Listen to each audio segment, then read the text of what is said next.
Shout out to Caressa McKnight for sending me this story that is coming from BBC.com. And as you can see right here on your screen, you see the poster for Netflix's When They See Us. As you already know, I did a review for this film back in May when it debuted on Netflix, and I had to get myself together in order to get through that review. That was probably one of the most hardest, heart-wrenching reviews for anything I've ever seen in my life. Everybody who has watched it or who was able to get through it basically shared the same sentiments as I did. With the exception of this particular group that is now filing a lawsuit, I guess, for defamation against Netflix and the film or the miniseries itself. Because according to this article coming from BBC.com, it says Netflix is being sued over the When They See Us miniseries. Now let's read in here and see what they're talking about. It says the makers of When They See Us are being sued for defamation over an interrogation technique in the show. Netflix and show director Ava DuVernay are accused of misrepresenting the Reid technique, a controversial method of questioning suspects. The show refers to the practice as being universally rejected, a claim denied by a complaints John E. Reid and Associates Incorporated.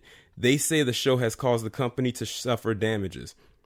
The series shows the stories of 5 young women wrongfully accused of the 1989 rape of a woman who was jogging in Central Park.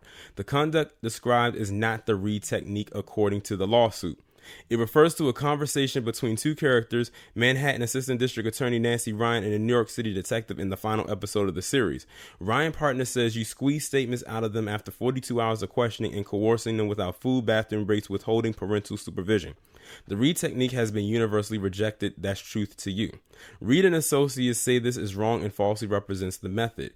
They claim the actual technique is a structured interview and interrogation process which does not use coercion, intimidation, or denying a suspect their rights and urges extreme care towards younger suspects. They claim the FBI, the U.S. military, and police departments around the country are all clients of the company, founded by John Reid, a former police officer who pioneered this interrogation technique that has been taught since 1974.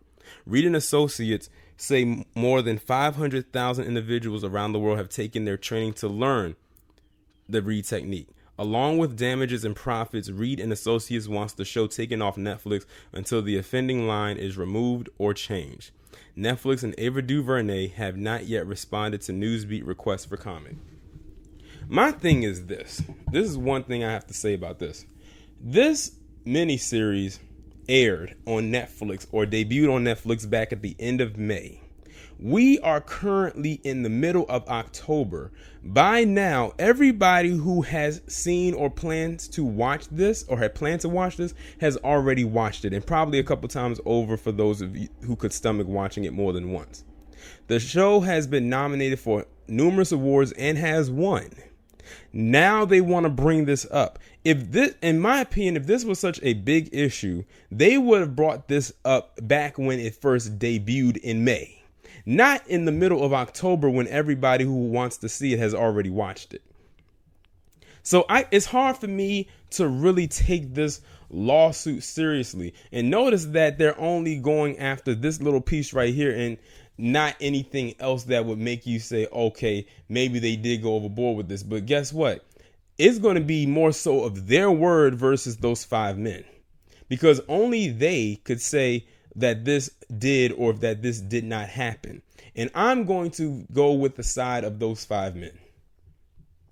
I highly doubt that they would make up something like this in order to just make this movie as completely dramatic as possible. To be honest, they could have probably taken this little piece out and it still would have had that same impactful effect. But because, it's a drama film, of course, sometimes they are going to add some added drama into any narrative.